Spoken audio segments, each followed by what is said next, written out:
tiempo, en un miércoles, estaba yo revisando mis apuntes y luego me encuentro con temas que estuvieron muy buenos, que la mayoría de ustedes no escuchó, y este es uno de ellos. Dios quiera usarlo y hacer que sea de bendición para todos hoy, que es domingo. Ezequiel capítulo 36.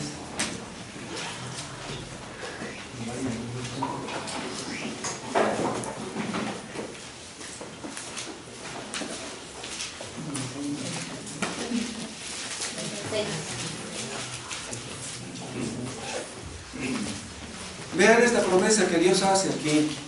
Ezequiel 36, 27.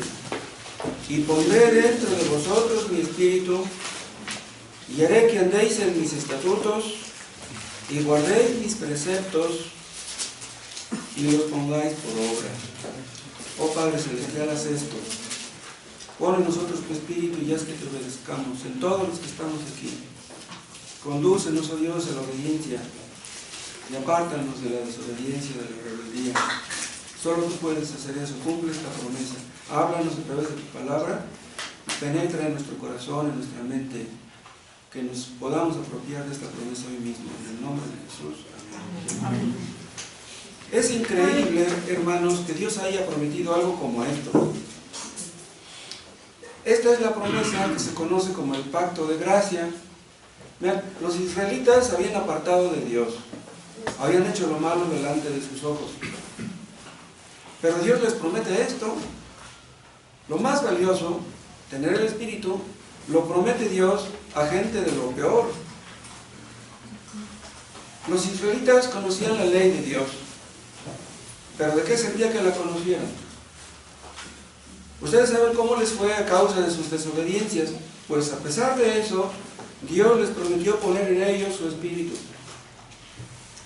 Si los israelitas acabaron tan mal, entonces Dios falló, porque pues Dios estaba con ellos, se los dijo repetidas veces. Entonces Dios falló. No, ellos fueron los que fallaron, ellos fueron infieles. Dios siempre es fiel. Estas palabras que Dios les dice aquí, pondré espíritu nuevo dentro de vosotros, son palabras de misericordia. Aquí en el versículo 26 dice: os daré corazón nuevo y pondré espíritu nuevo. Pero aquí donde dice pondré espíritu nuevo, la palabra espíritu no debería estar con minúscula, debería estar con mayúscula. Y dice el 27, y pondré dentro de vosotros mi espíritu. Aquí sí está con mayúscula. Son palabras de misericordia. ¿Saben por qué? Porque los israelitas se habían apartado de Dios. Siendo los amigos de Dios, con sus hechos se convirtieron en sus enemigos.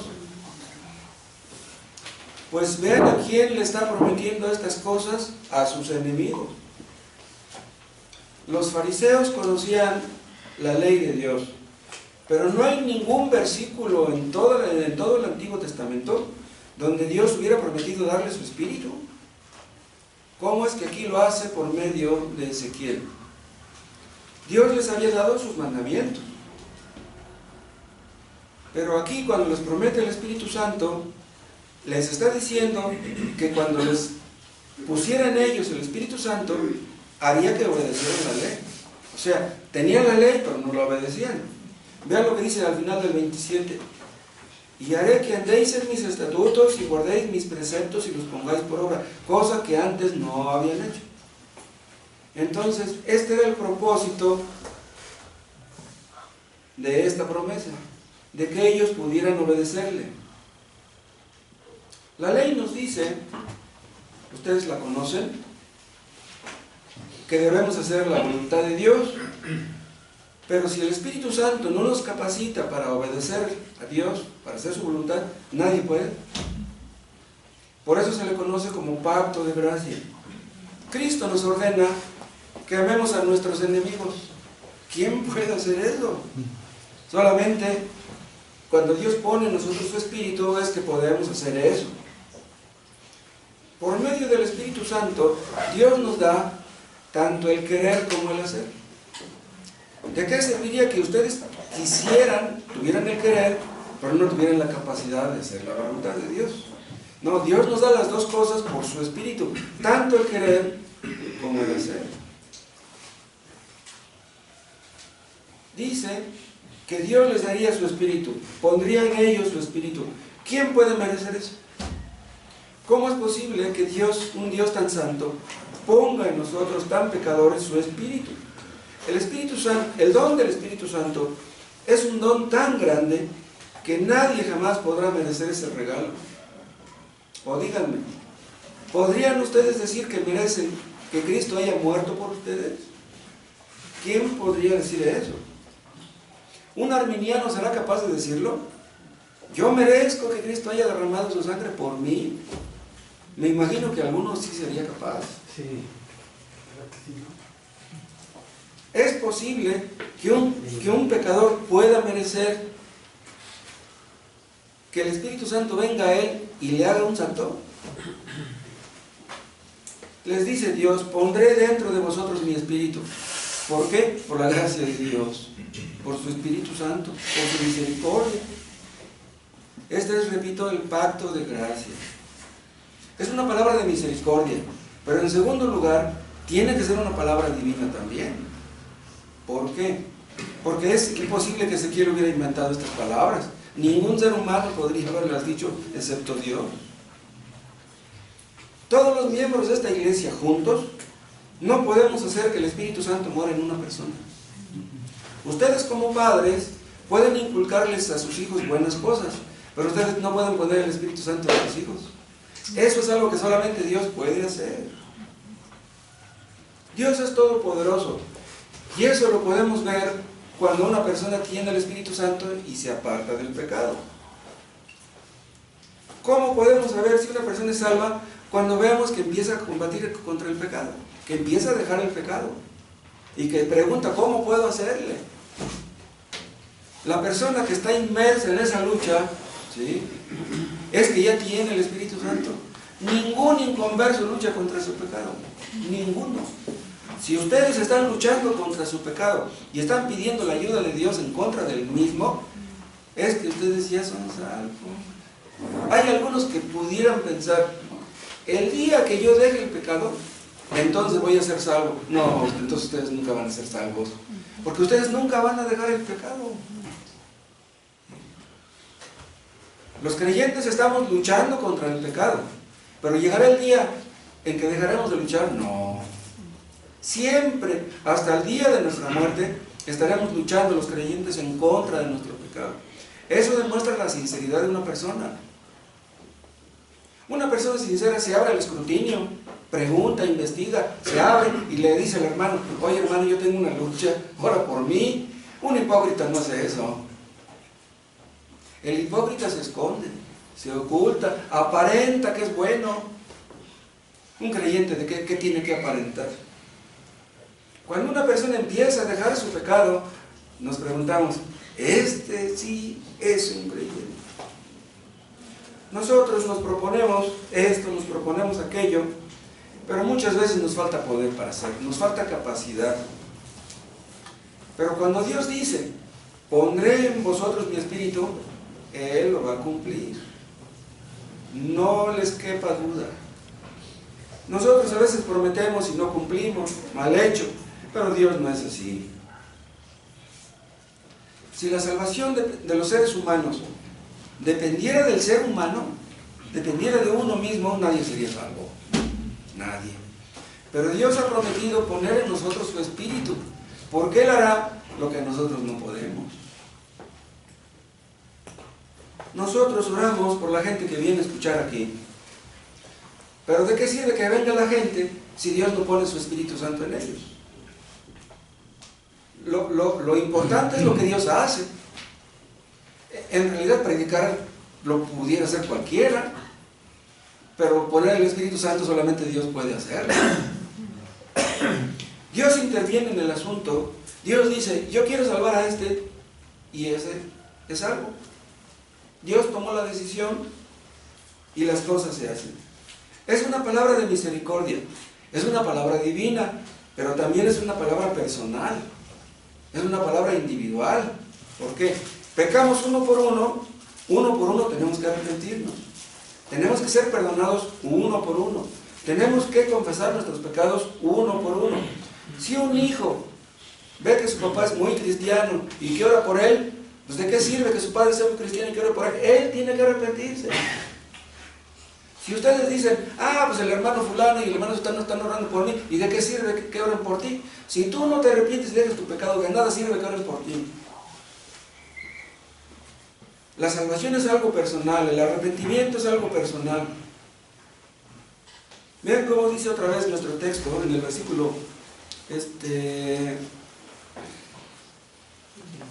26, dice, os daré corazón nuevo. Esta palabra os, con que empieza el versículo, ustedes lo saben, es un pronombre personal. ¿Sí? Se aplica a personas. Entonces, quiere decir que cada persona necesita un corazón nuevo. Supongamos que en una familia hubiera 5 hijos inconversos y que dijera Dios, les voy a dar un corazón, pero un corazón para los 5. No, cada uno necesita el propio. Un corazón no le serviría a los 5. Entonces cada uno debe tener su propio nuevo corazón. Pero si Dios ha dicho que va a poner en nosotros su espíritu, debe ponerlo en mí. Sí, yo voy a orar por mi hermano y por aquel otro, pero yo debo pedirle que lo ponga en mí. Yo soy, en todo caso, el primer interesado en el asunto. Y luego, ¿cómo dice? Y quitaré de vuestra carne el corazón de piedra y os daré un corazón de carne. Esto habla igual a personas individuales. Cristo vino al mundo porque era absolutamente necesario. Si Cristo no hubiera venido al mundo, el Espíritu Santo no hubiera venido después. Cristo ascendió a los cielos y envió su Espíritu. Somos pecadores individuales. Vinimos al mundo uno por uno. Necesitamos ese Espíritu. No seremos salvos porque nuestros parientes son cristianos. Aunque nuestros hermanos, parientes, carnales, fueran llenos del Espíritu Santo, a nosotros eso no nos aprovecharía de nada, excepto porque están orando por nosotros. Es una ventaja, pero no es decisiva. Personalmente todos necesitamos el Espíritu Santo. Pero ven una cosa, si ustedes tienen parientes que ya han sido salvos, porque ustedes no. O sea, si ellos han sido salvos, cualquiera de ustedes puede. Nosotros que ya hemos creído en Cristo, no tenemos poder en nosotros mismos para obedecer a Dios. Nadie tiene poder en sí mismo para obedecer a Dios. Ese poder para obedecer a Dios nos viene del Espíritu Santo. Si ustedes tratan de vencer el pecado con sus propias fuerzas, nunca lo lograrán. Están destinados a fracasar. Inténtenlo.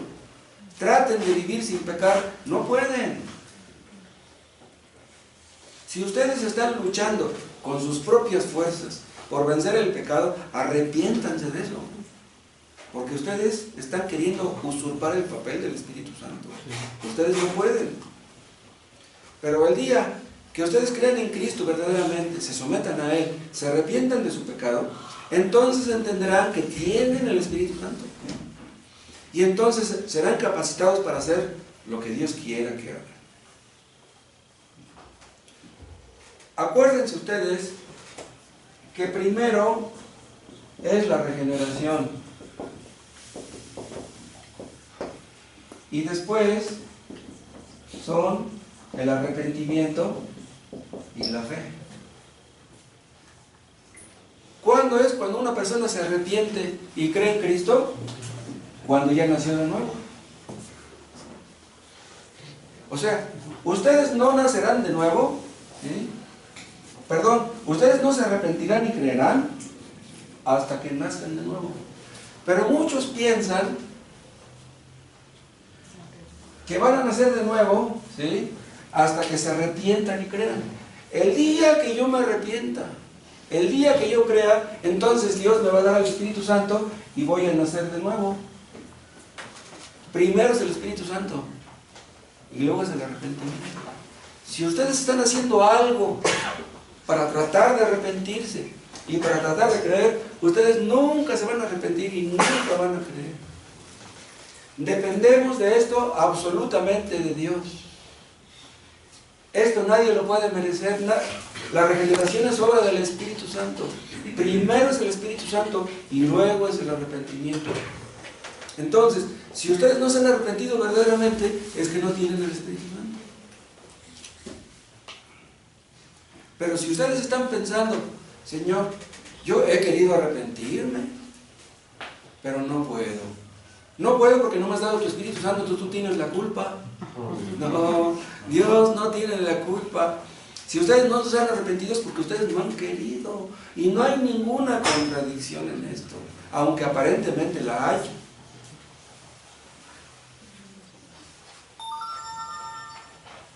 Cuando el Espíritu Santo venga a ustedes, será cuando ustedes se arrepientan verdaderamente, de todo corazón. Y lo que ahora ven como imposible, vencer el pecado en la lucha, entonces verán que sí se puede. Podemos contra el pecado, pero con la ayuda del Espíritu Santo. Sin el Espíritu Santo nadie puede salir adelante. Entonces, si ustedes no se han arrepentido, pídenle a Dios que les dé el arrepentimiento.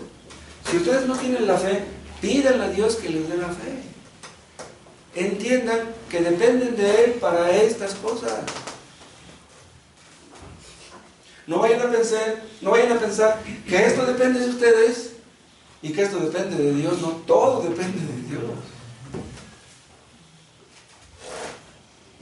Si ustedes no tienen fe, ¿por qué no se lo dicen a Dios?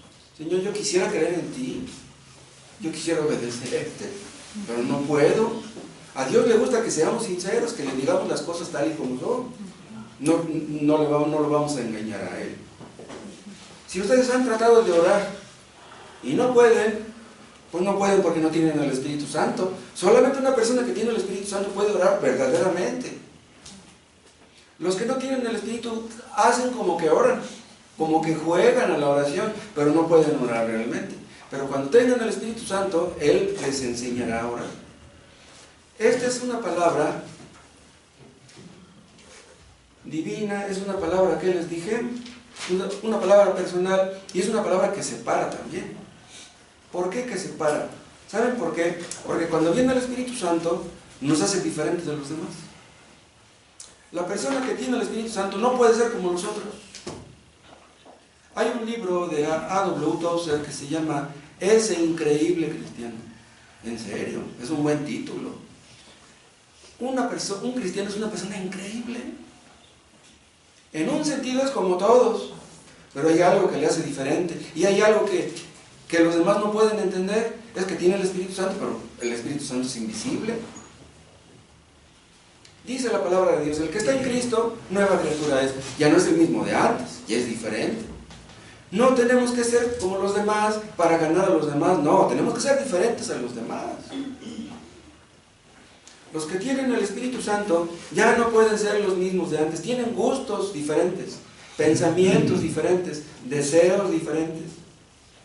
Los que tienen el Espíritu Santo tienen una mentalidad celestial, constantemente están pensando en las cosas de arriba. Y las cosas de este mundo ya no los seducen tan fácilmente, ya no los atrapan, ya no los engañan. Los que tienen el Espíritu Santo entienden que este mundo va a ser destruido un día. Y dará lugar eso a un mundo nuevo donde van a reinar la paz y la justicia. Los creyentes creemos eso. Cristo no fue de este mundo. Y todos los que creemos en Cristo tampoco somos de este mundo, somos diferentes. Nuestra patria está allá. Aunque aquí tenemos nuestro registro civil, aquí tenemos nuestra acta de nacimiento, nosotros somos de allá. Nuestra verdadera patria está en los cielos. En este mundo, un día van a ocurrir cosas tremendas. Lo dice la palabra de Dios en los evangelios y en Apocalipsis. Van a ocurrir cosas parecidas a las que ocurrieron cuando en los días de Noé. Así lo dice Lucas. ¿Saben qué ocurrió en aquellos tiempos? Cuando vino el diluvio, que los hijos de Dios se juntaron con las hijas de los hombres. y empezaron a suceder cosas terribles. Dios no soportó eso. Los hijos de Dios se tienen que unir con las hijas de Dios. ¿Cómo se van a unir con las hijas de los hombres? Y por eso Dios mandó el diluvio. Si ya Dios les había dicho que no tenían por qué unirse con las hijas de los hombres, ¿por qué lo hicieron? Este mundo ya no va a ser destruido como aquel, con agua, va a ser destruido con fuego, como dice Pedro. Pero ¿por qué este mundo va a ser destruido con fuego? ¿Por qué va a ocurrir eso tan tremendo? ¿Saben por qué? Porque el pecado de los hombres va a llegar al colmo. Va a llegar el pecado de los hombres a un punto en que Dios dice, ya basta. Lo mismo que ocurrió en los días de antes del diluvio. Dice Mateo que el amor de muchos se enfriará. El amor de muchos que decían ser cristianos. Porque los no cristianos no tenían ni siquiera esa pretensión. El amor de muchos se enfriará. ¿En qué tiempo? Cuando aparezca el anticristo. Entonces van a demostrar de parte de quién estaba su corazón. Los hipócritas se van a quitar la máscara. Iban al culto, llevaban la Biblia, pero no amaban a Cristo. Eran del diablo, eran hijos del diablo. Es increíble que una persona vaya al culto y que lleve su Biblia y que cante y que sea un hijo del diablo. Muchos me dirán en aquel día, Señor, Señor, no predicamos, no evangelizamos, no ganamos almas, no orábamos por los vecinos. Dice, yo nunca los conocí, nunca los amé, ni supe de ustedes. Qué tremendo.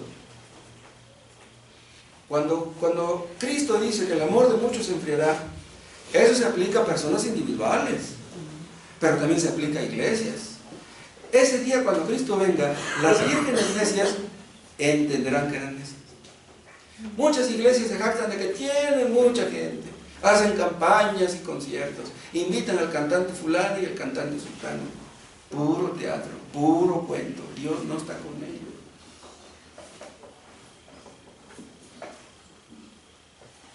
Pidamos a Dios que nos dé más de su Espíritu.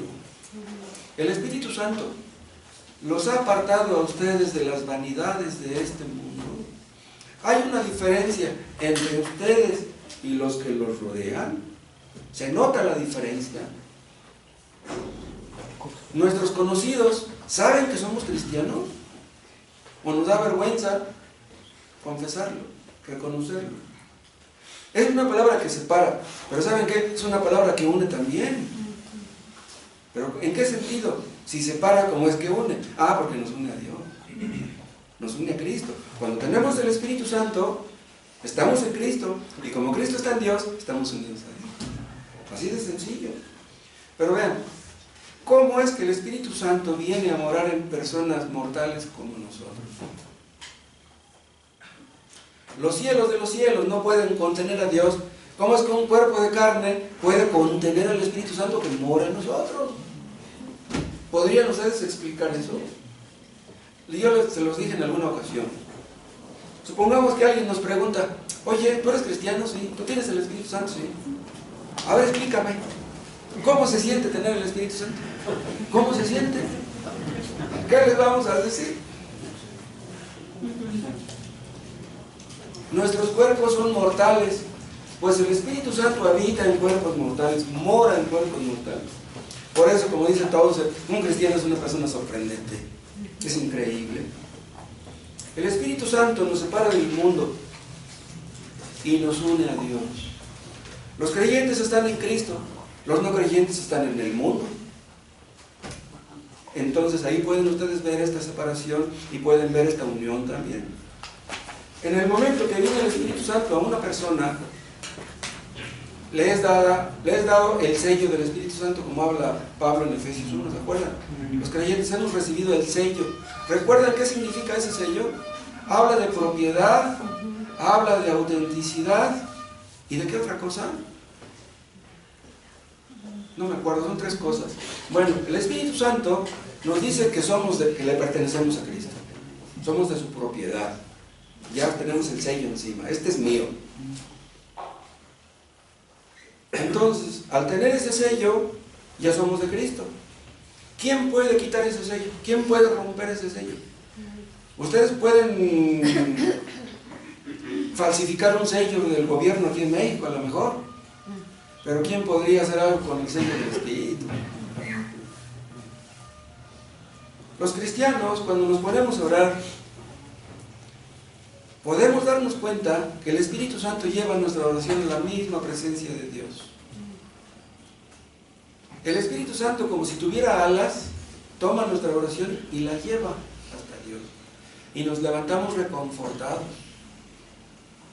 Si ustedes, déjenme decirles esto, tratan de orar y oran, se ponen a orar con angustia, con una aflicción, con un dolor, con un sentimiento, y se levantan y siguen igual, es que no oraron bien, o a lo mejor ni oraron realmente.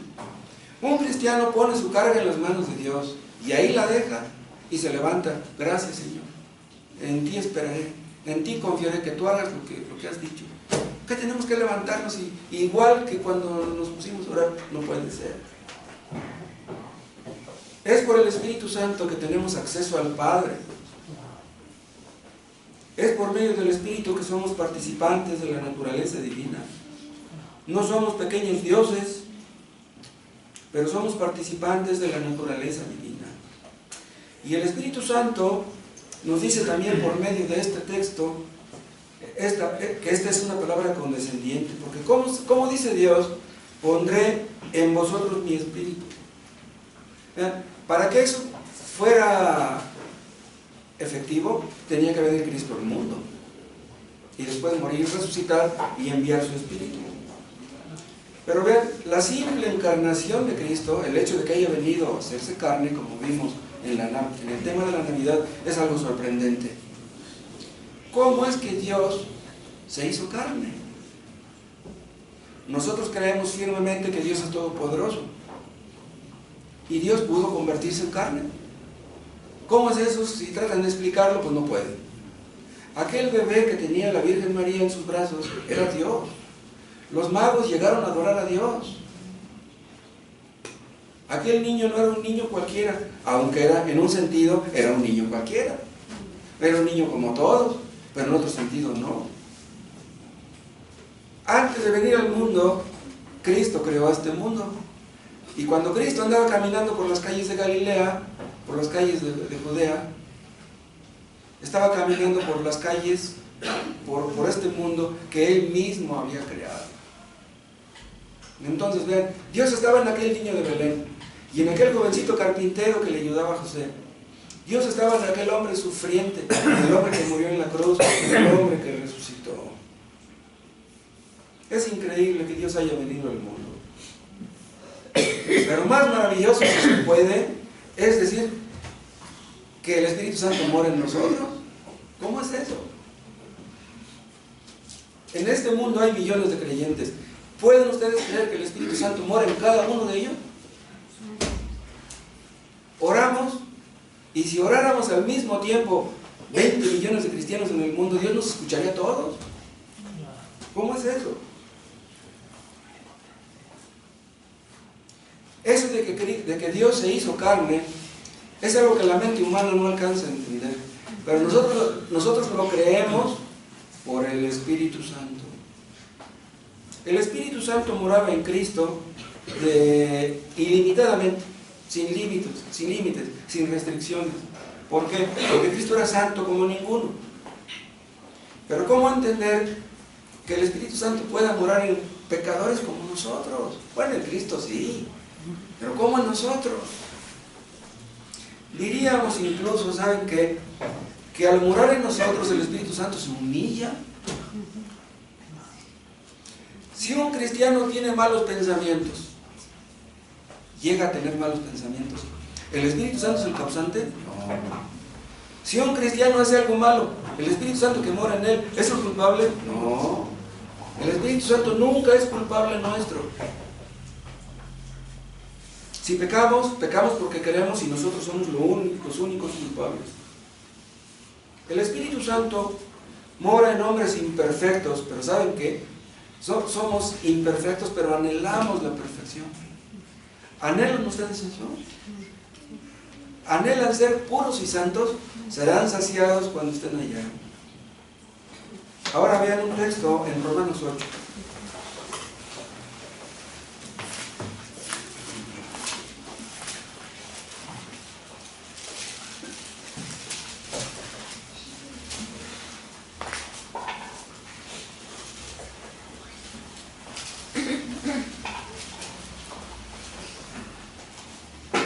Romanos 8:9. Mas vosotros no vivís según la carne, sino según el Espíritu. Si es que el Espíritu de Dios mora en vosotros. Y si alguno no tiene el Espíritu de Cristo, dice, no es de él. Si tú no tienes el Espíritu de Cristo, que es el Espíritu Santo, es el mismo, no le perteneces a Cristo. Qué terrible es este versículo. Solamente los cristianos que tienen el Espíritu Santo pertenecen a Cristo. Si tú no lo tienes, entonces no le perteneces a Él. ¿Tienen ustedes dudas de si el Espíritu Santo mora en ustedes? Si tienen dudas, yo les sugiero que no descansen hasta salir de dudas. Nada hay más importante que esto. Cristo murió, Cristo nació, vivió una vida santa y murió en la cruz para después enviar su Espíritu Santo. ¿Moran ustedes? Si moran ustedes, ya la hicieron.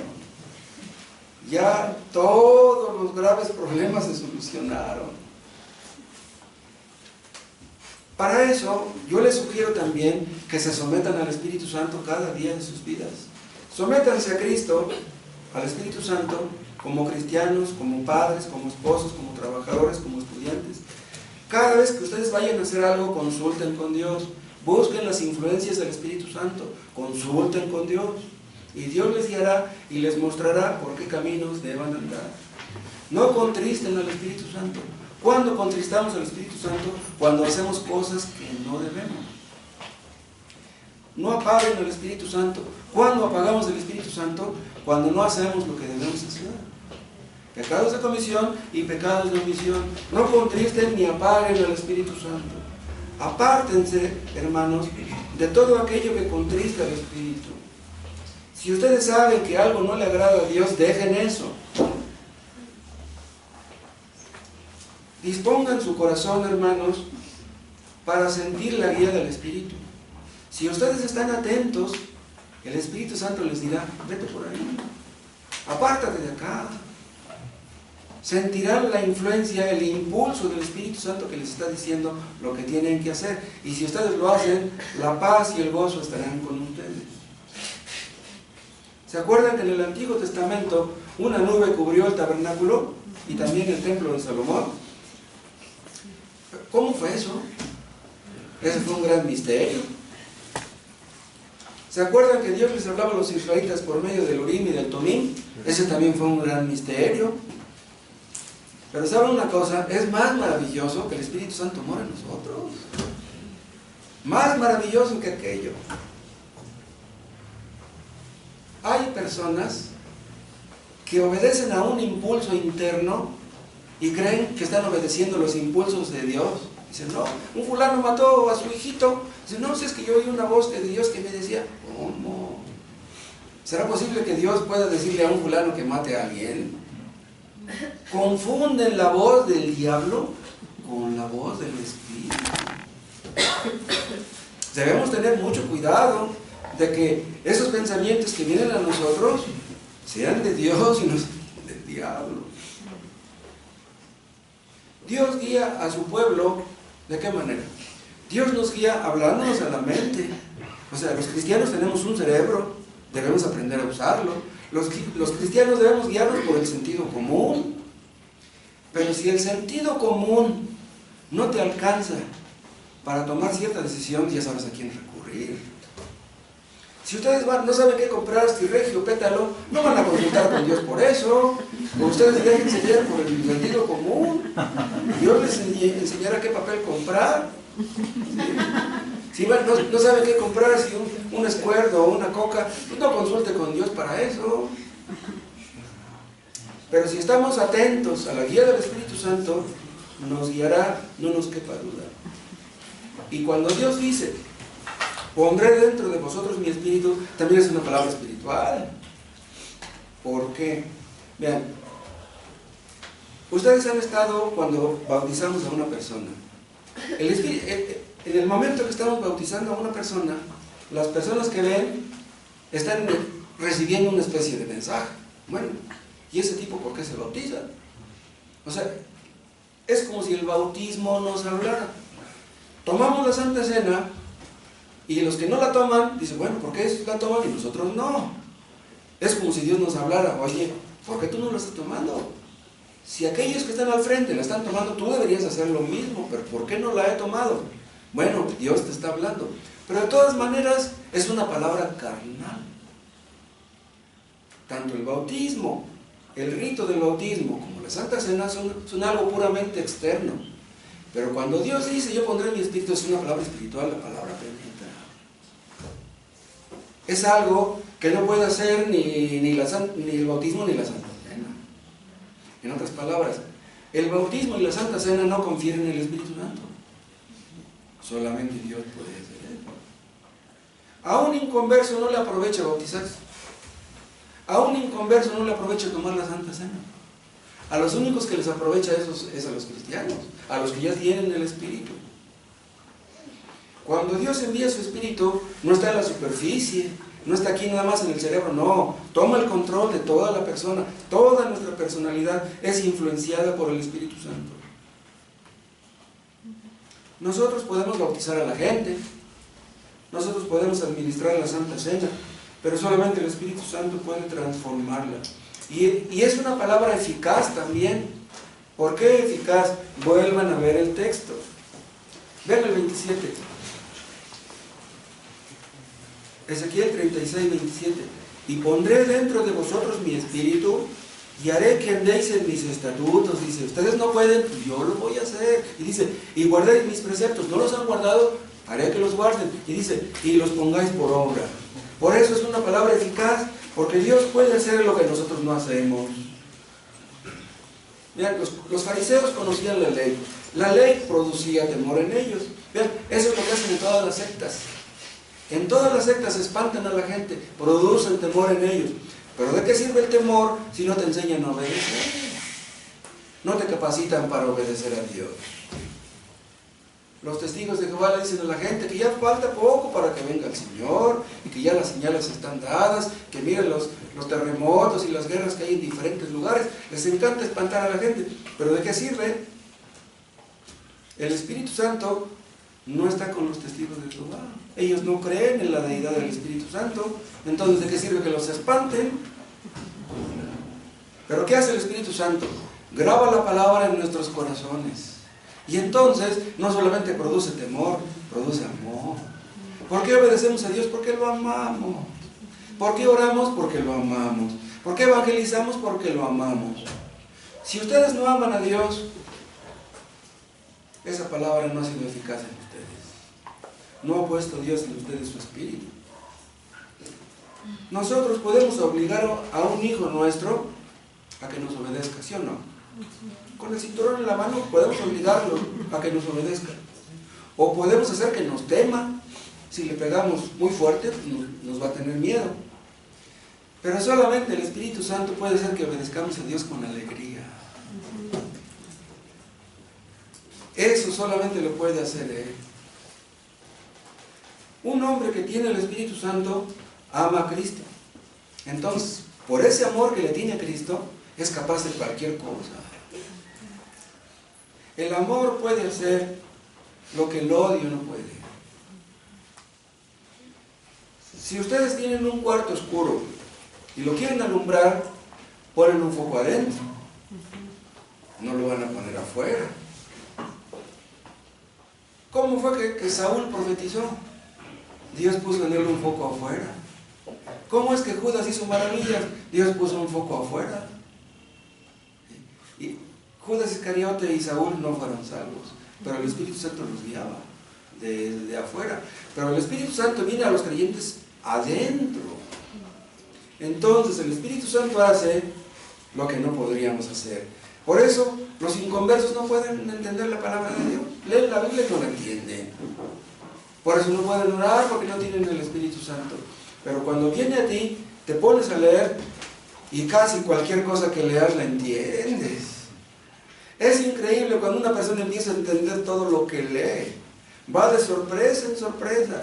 Dios le da luz, porque Dios lo está iluminando. El Espíritu Santo que mora en él le ilumina para entender lo que está leyendo. El inconverso no tiene esa lámpara. Pero a ver una cosa, hay inconversos que entienden mucho de la palabra de Dios. Dios los ilumina mucho desde afuera. ¿Y cómo terminan? Como inconversos. Yo les decía hoy a los hermanos de Voltaire. Voltaire, desde que era chico, conoció las Escrituras. Estudió con los jesuitas y terminó maldiciendo a Cristo. Toda su vida estudiar la Biblia, ¿para qué? Para terminar en el infierno. Mejor ni hubiera leído nada, mejor ni hubiera entendido nada. Hay escritores que han escrito libros así de gruesos que no han sido salvos. No estamos mintiendo. Personas que terminaron negando a Cristo. Lo que necesitamos es el Espíritu Santo adentro, que nos ilumine desde adentro. Y eso lo sabía Dios, por eso prometió darles el Espíritu Santo. Pero ven una cosa, aunque el Espíritu Santo está dentro de los creyentes, se manifiesta de manera externa. ¿Cómo? Cuando amamos a nuestros semejantes, cuando aprendemos a ser mansos y humildes, cuando aprendemos a ser amables. De manera que los que están alrededor de nosotros nos conocen y dicen, ah, caray, ¿qué le pasó a este? Era bien agresivo, borracho, mal hablado. Y míralo, ya lo veo cambiado. ¿Quién puede hacer eso? Solo el Espíritu Santo. Dice la palabra de Dios que los creyentes son transformados de gloria en gloria. Y ni cuenta nos damos, créanlo. Los cristianos verdaderos hablan de un modo diferente a los demás. Son honestos, son confiables, son respetuosos, aprenden a hablar con amor a sus hijos, a su pareja. Pueden ustedes darse cuenta de quién es un verdadero convertido. El Espíritu Santo penetra y abarca toda nuestra personalidad. ¿De qué serviría que tuviéramos el Espíritu Santo nada más en nuestro cerebro? ¿Saben qué pasaría si lo tuviéramos nada más en nuestro cerebro? Que se nos olvidaría al rato, pues como tenemos mala memoria, pues ya ni me acuerdo que lo tengo. Si estuviera nada más en nuestro intelecto, nos sentiríamos confundidos, nos volveríamos locos. Pero el Espíritu Santo abarca el hombre entero, la personalidad entera. Y el Espíritu Santo no comete equivocaciones. ¿Saben qué hace el Espíritu Santo? Nos enseña a odiar el pecado. Cristo es santo, Él odia el pecado, nos enseña a hacerlo. Hasta el fin de nuestras vidas. Ahora vean otra cosa. ¿Saben qué hace también el Espíritu Santo? Nos vivifica. Antes de ser cristianos, estábamos muertos en nuestros delitos y pecados. Las cosas de Dios no nos importaban en absoluto. Pero ¿qué pasa cuando viene el Espíritu Santo? Empezamos a vivir como si naciéramos efectivamente de nuevo. Vemos todo de manera diferente. Aún si ustedes se convierten a los 60, 70 años, van a verlo todo como nuevo. Antes de ser convertidos, teníamos el corazón bien duro. Éramos egoístas, rencorosos, envidiosos, insensibles. Pero cuando vino el Espíritu Santo, ¿qué pasó? Nos hizo ver nuestro pecado. Estábamos mirando a Cristo crucificado y decíamos, pero es posible que Cristo haya derramado su sangre por mí. Cuando nos cayó el 20 empezamos a llorar. Cuando un cristiano entiende que Cristo derramó su sangre por él, no puede menos que llorar. Vino el Espíritu Santo en nosotros y no podemos creerlo. Y entonces decimos, Señor, yo no quiero ofenderte. De aquí en adelante no quiero ofenderte. No quiero pecar contra ti. ¿Por qué pecábamos antes? Pues porque no le conocíamos. Pero ahora le amamos y le conocemos. Hermanos, yo no puedo hacer que ustedes sientan lo que yo siento. Yo puedo llorar por mi pecado, Y puedo llorar hasta por el de ustedes. Pero ustedes tienen que ver su propio pecado y tienen que llorar por su propio pecado ustedes. Pero cuando viene el Espíritu Santo y te muestra tu pecado, hace que dobles tu rodilla y que las lágrimas salgan de tus ojos. Eso lo hace Él. ¿Quién puede hacer eso? Supongamos que yo viera un hijo necio que no quiere leer la Biblia. Yo lo puedo obligar a que la lea. ¿Pero qué me ganaría con obligarlo? ¿Me ganaría algo? Los que obligan a sus hijos a leer la Biblia hacen que les guarden rencor. No te digo que no los obligues, oblígalos, pero con amor. Convéncelos de buen modo. No, ¿quieres convencerlos de que lean la Biblia sin turonazos? No. Convéncelos demostrándoles que los amas. Entonces dices, no, pues mi papá me quiere. Mi papá quiere mi bien, pues sí, pues voy a leer. ¿Qué pierdo con leer? Pero los quieres obligar a golpes, olvídalo. Pero viene el Espíritu Santo, vean, y no nos obliga a leer. ¿El Espíritu Santo nos obliga a orar? No. El Espíritu Santo nos dice, búscame. Te conviene buscarme. Te conviene orar. Pues sí, Señor, me conviene, pues voy a hacerlo. Y voy a hacerlo no solo porque me conviene, voy a hacerlo porque te amo. Wow. Eso lo cambia todo. Hubo personas que se reían del cristianismo, que se burlaban de Dios, pero que de repente empiezan a escuchar la palabra de Dios y el Espíritu Santo les habla a través de la predicación y le piden perdón a Dios. Hombres duros, hombres insensibles, caen de rodillas pidiendo perdón. ¡Wow! ¿Quién puede hacer eso? Si ustedes ven el pecado como una ofensa grande en contra de un Dios santo, ustedes están en un buen camino. Si ustedes han sido convencidos de pecado, ustedes están en un buen camino, pero no se detengan ahí. Tienen que llegar al punto de la fe. El arrepentimiento, acuérdense, por sí solo no basta. Las lágrimas no bastan. Tienen que poner su confianza en Cristo. Solamente en Cristo hay salvación, no en el arrepentimiento. Vean, esto sin esto no sirve de nada. Las lágrimas por sí solas no sirven. Es que yo me propongo dejar el pecado un día. No, déjalo ahora. Déjalo ahora. ¿Crees que vas a dejar el pecado cuándo? Tienes que entender que eres responsable de dejar el pecado. Ven, hay algunos que no entienden que la soberanía de Dios y la responsabilidad humana son compatibles. ¿Por qué son compatibles? Porque Dios las hace compatibles. Dios dice que tú no puedes arrepentirte, pero que estás obligado a hacerlo.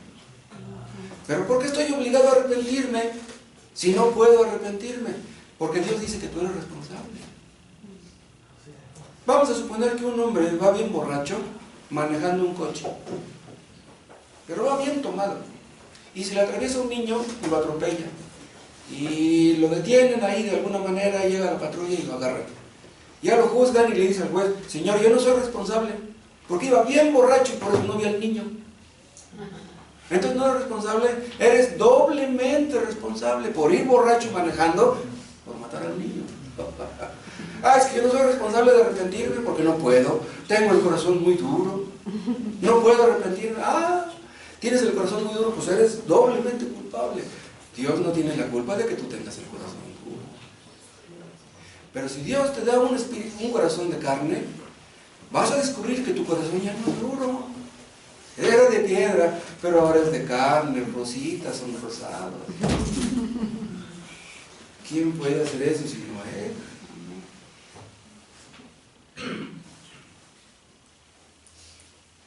Aquellos a quienes el Espíritu Santo toca, entienden que sin Cristo están perdidos. Y cuando entiendan ustedes eso, que sin Cristo están perdidos, clamarán pidiendo misericordia. ¿Y saben qué va a pasar cuando piden misericordia? Lo van a recibir. Así de sencillo. El Espíritu Santo obra la salvación en sus inicios. Pero después, ¿saben qué pasa? Que caemos en lapsos que nos sentimos desanimados. Habemos cristianos que a veces no nos dan ganas de orar. A veces no nos dan ganas de leer la Biblia. Pudiera ser que en ocasiones hasta ni ganas de ir al culto. Pero ¿qué pasa? Que viene el Espíritu Santo y nos muestra el peligro. ¿Qué hacen ustedes cuando ven a un hijo en peligro? Dice el Espíritu Santo, no, este hijo mío está en peligro. Entonces dice, Moisés, reacciona. ¿Cómo es que no oras? ¿No tienes ganas? ¿Qué? Te pedí que tuvieras ganas para orar. No. Los cristianos oramos con ganas o sin ellas, porque en ello nos va la vida. ¿Sí? Pero es el Espíritu Santo el que nos hace ver el peligro. El Espíritu Santo nos prende la lucecita amarilla, hace el peligro.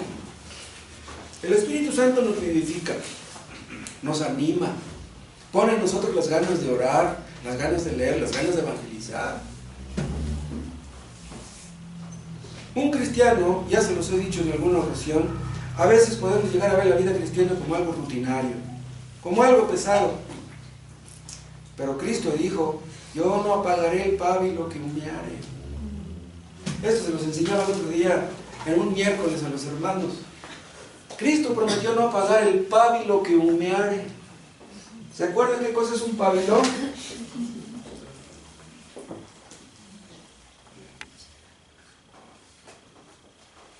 Este es un pábilo. Algunos le llaman pabilo, pero está mal dicho, se llama pábilo.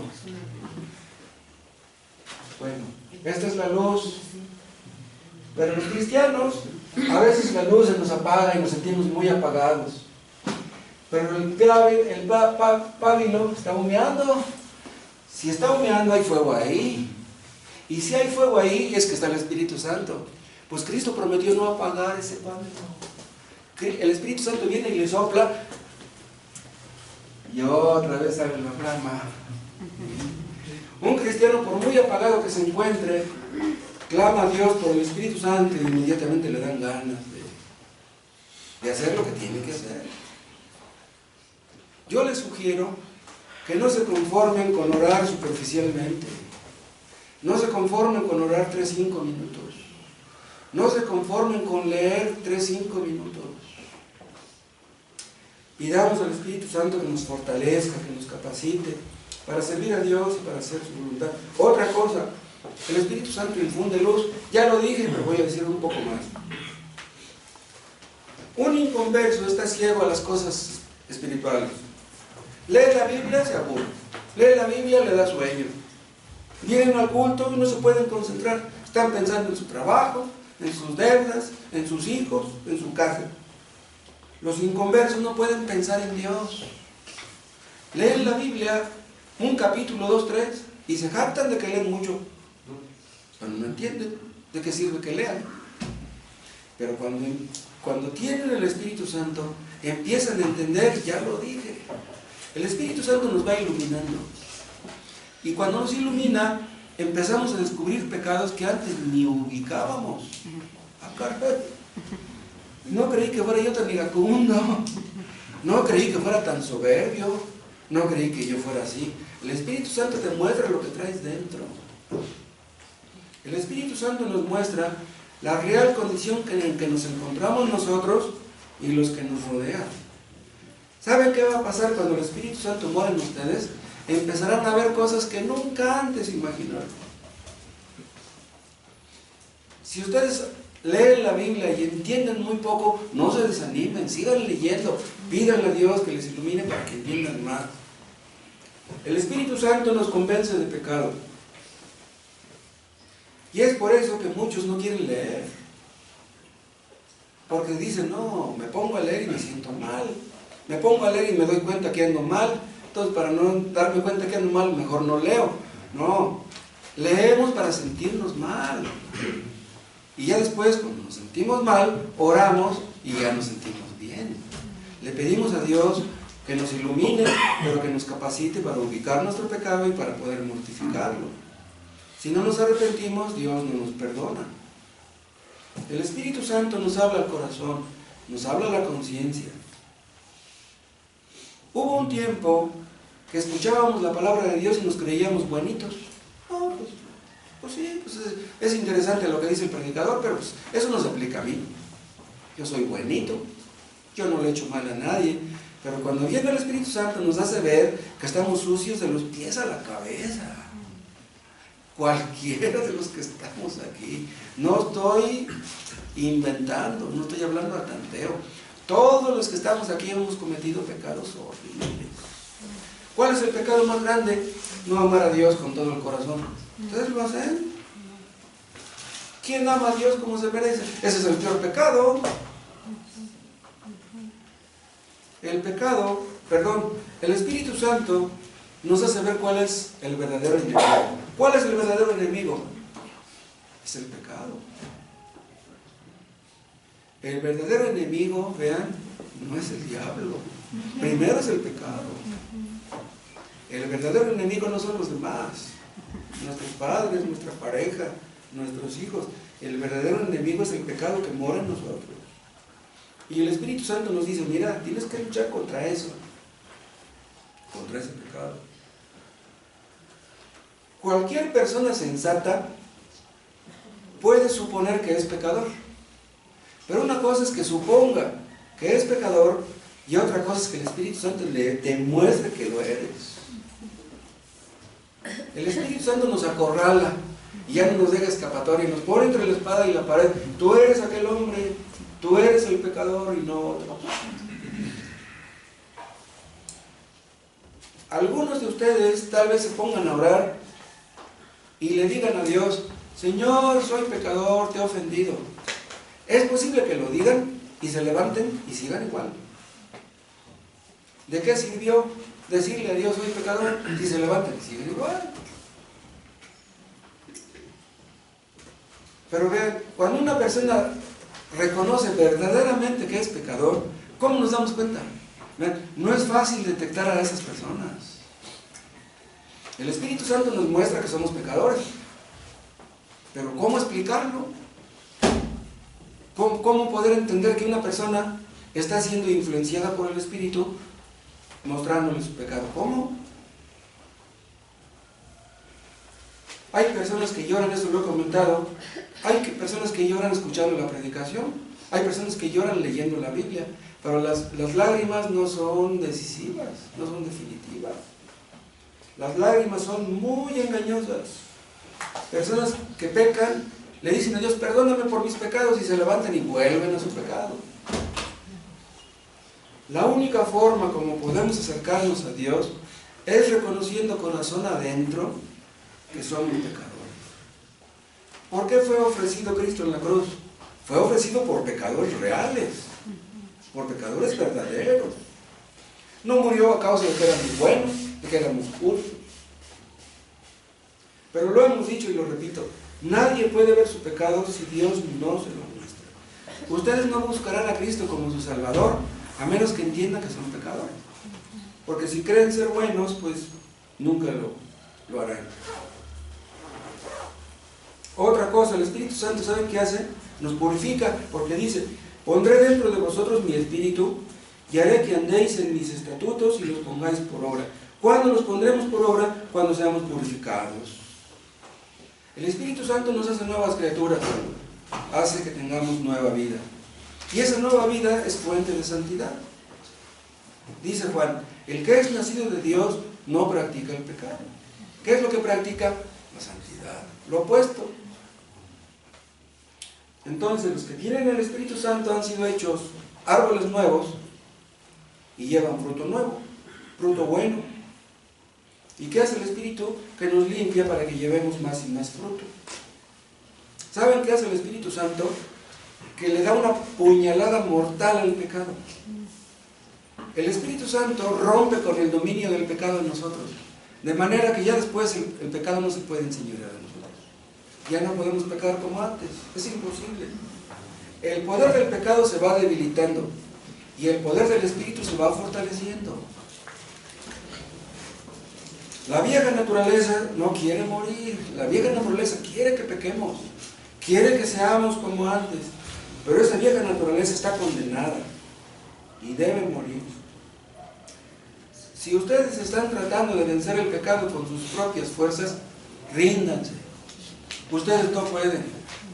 Clamen a Dios, pidan a Dios su misericordia y Él les dará su Espíritu Santo y ustedes serán capacitados para vencer en el combate. ¿Saben qué cosa es el Espíritu Santo? Fuego consumidor.